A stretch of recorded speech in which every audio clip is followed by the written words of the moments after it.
Hey guys, we're back again with Taha, and this time he's showing us his competitive Trickstar deck. Yeah, competitive, Yeah, competitive. quote unquote. Quote unquote, yeah, competitive deck. So let me show you the main deck first. So the thing with this deck is like it's a one card deck. Like you have a really small engine, and you have other supporter cards like your hand traps and whatnot. So because like we play a really small engine, like we want to be drawing it, so like we have to play a deck as small as it gets. So we play triple canina because it's your best starter. Like searches every single trickstar card in your deck, and like this is your whole engine. Like this with this helps you recycle this. Also like help you dodge cards like Veiler, Ogre, Impermanence, and whatnot. And but you don't actually want to draw this besides without any trickstar cards. So this is the reason that you play only two, and like playing three is obvious. It's obvious. And we play one Lily Bell. It's important for a grind game. Like it helps you recycle a lot of stuff. And like funny enough, even with the Fireball Dragon Band, like a lot of your OTKs like revolve on this card. So it's like really nice. It can be like a little bricky, without the field spell being at 3, but still, like I wouldn't cut it. And the last trickstar card is like Korobane. I actually want to play 2 of this because of a card that I'm a spell card that I'm playing. So, but like I said, we're trying to play a deck like as small as we can so that we can see our engine. And like, 1 is good enough. Like if it had like more attack, like if it was like 25 or something, then I would have like probably played 2 or 3 copies of it, because like the deck has an inherent issue of beating over big monsters. So this helps with that. So that's the trickstar monsters. And for the hand traps, like we play a really small line of hand traps, like only triple droll and triple ash. The main reason for that is like the meta is like so diverse at the moment. Like obviously you're going to be main decking droll in this deck because it's a win condition in and of itself. And the ash, only 3 ash because the hand traps are like flawed in this format because there are a lot of different hand traps and like they're really good against certain matchups. But ash is like probably the only one that is like good in every matchup. The most generic. Yeah, it's the most generic one. Like hand traps are like low value at the point, like at least in the current meta. Like moving forward, I should probably play more, but right now only the 6 hand traps. This for the spells are like one life stage. Rest in peace, Konami. Please unlimit this card. And we also play 1 Mystic Mine. The reason that we play 1 Mystic Mine is that we play the terraforming. Like in case if we draw a good hand with the life stage and the terraforming, we want to be able to search another card off of terraforming. I don't like having dead cards in my hand. So and like Mystic Mine is like also like a really good card, a standalone really good card because if your opponent doesn't have an out in their main deck, like this is a win condition in and of itself. So there's that, and like the rest of the spells are like triple desires. This may confuse a lot of people because some people think that extravagance is the way to go with this deck, but I need my extra deck, so that's a problem. And like also like this doesn't restrict you from like adding cards from your deck to your hand. So I think this is like better, at least for this deck. It can conflict with your engine, like if you banish too many of your engine pieces, like it may screw you over, but the statistics says otherwise, so we play 3. The other spells are like triple instant fusion. Like this card is like really good going first or second. I mean obviously if you don't see any of your engine cards, like going first it can break, but going second it's a mind control, and it's another body. And speaking of mind control, we main deck 2 copies of mind control because like I said at the beginning, we play a 1 card engine deck, so we need our supportive cards to be really strong. Like the deck is like already really good going first because you have disruptive cards like Reincarnation, and like we have a lot of back row in the form of like other trap cards that I'm going to be showing you later. but the main problem with the deck is like it's quite bad going second, so this helps with that. And the last spell card is Scapegoat. It's a win button. Like, yeah, usually after I resolve Scapegoat, my opponent either scoops or I just IOTK them. And like for the trap cards, I replayed triple trap trick. Like my friends are like, they keep picking on me because I'm trying to play this card in every single one of my decks. The reason of being that, like, this card is broken.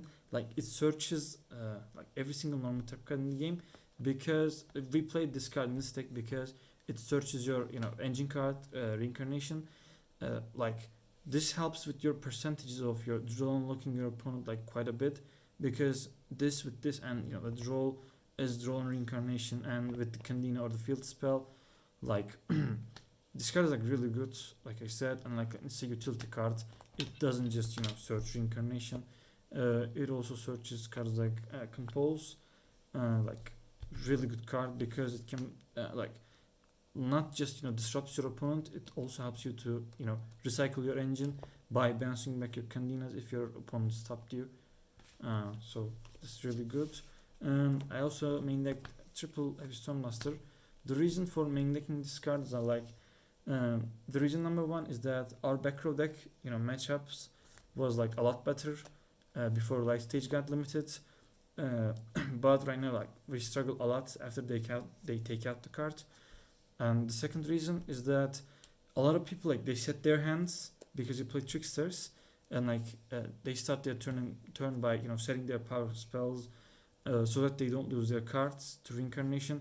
And after they do that, even if you don't have reincarnation, you can just dust the spells or traps away. So this card is like really nice in this deck. It's also searchable by trap trick. And the last three traps are triple strike.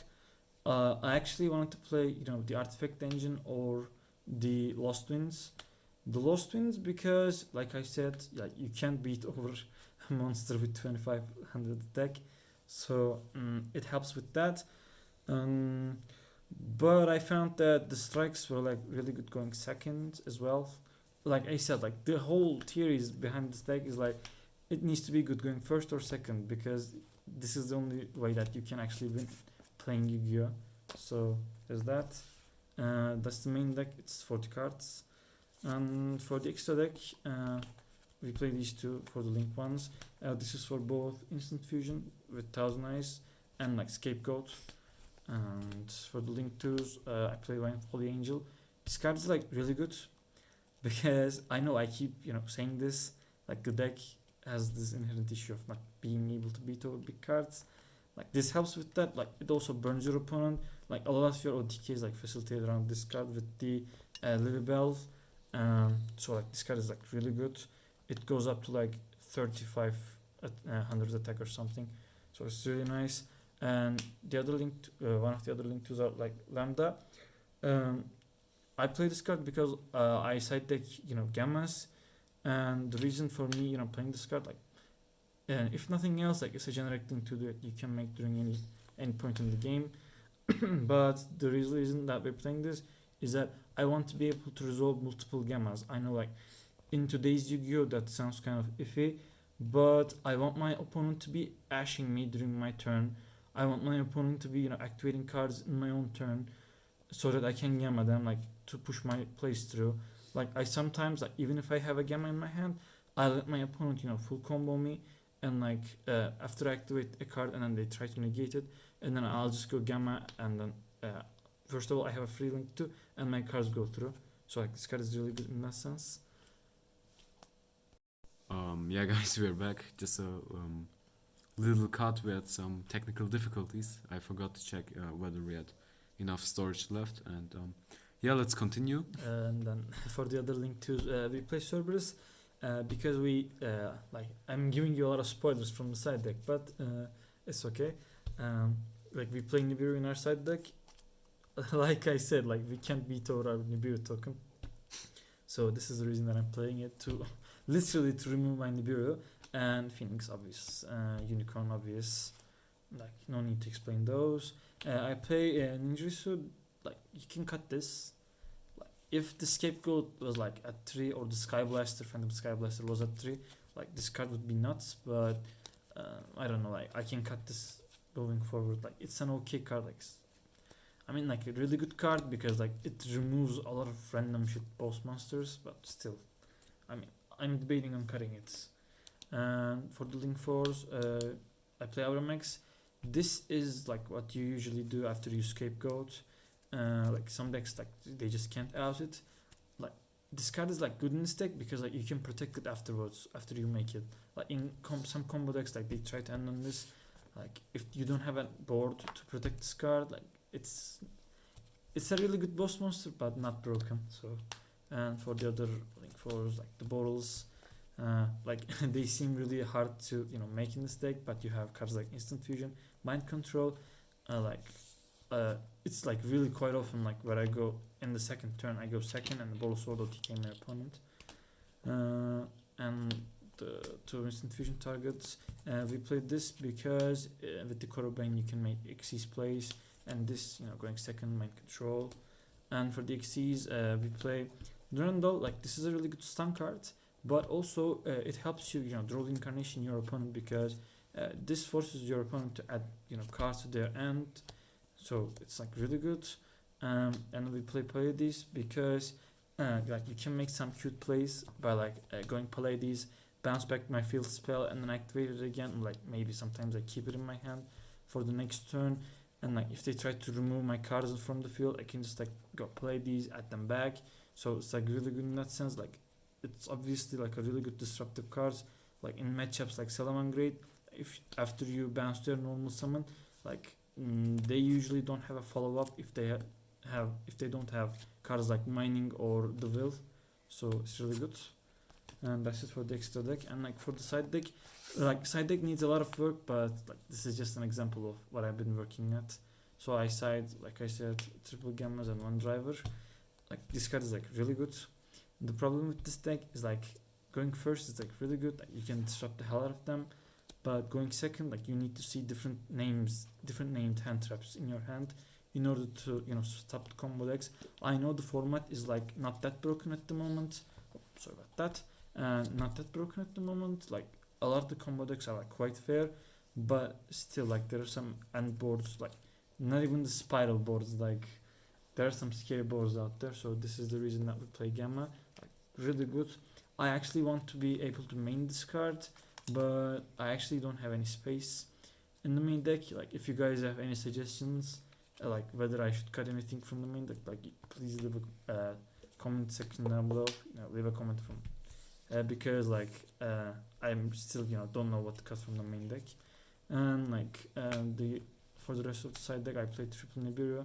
Like I said, first of all, great going first, going second, like stopping combo decks is like really crucial.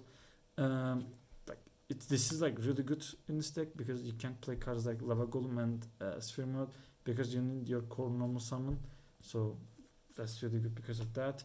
And double Mystic Mine. Like I know this may seem controversial in this deck, because like obviously like you're playing Trickstar, they're going to be having back row removal against you. But the thing with this is that I want my opponent to be hitting this with their Cosmic Cyclone or their Twin Twisters, because like I have actual back row in my deck, and like the only way that I actually lose is that if my opponent like Twin Twisters 2 of my Solemn Strikes. So going second, like this is really good because it baits out negates, and like if they still don't have an out, like it's a win condition. So I mean like it's somewhat controversial, but like test it out and you'll believe me. Like for the rest of the side deck, I have triple super poly, and I have triple super poly targets. I know this may seem odd. Like I said, the side deck needs a lot of work, and I also miss a couple of super poly targets. Like you can probably like cut something from the extra deck, like a card like Ninjutsu, and then play a super poly target in there, and like cut these three and play cards like I don't know, like Gozen Match, or maybe some other side deck cards like the Appointer card, the actual the new era Mind Crash. Like that card is like really good. I just don't have access to it. Like you can change it up quite a bit, and like you can also for the Super Bowl target the Atignister Golem or the Triple Link guy, the World Chalice guy. But I just had access to these, so that's what I played. So yeah, there's the deck profiles. Shoutouts to Ekin for the gamas and the driver. But for this time, most of the cards are mine. So no other shoutouts. yeah, no shoutouts. Thank you guys for watching. Leave a like, subscribe, and yeah, see you guys next time.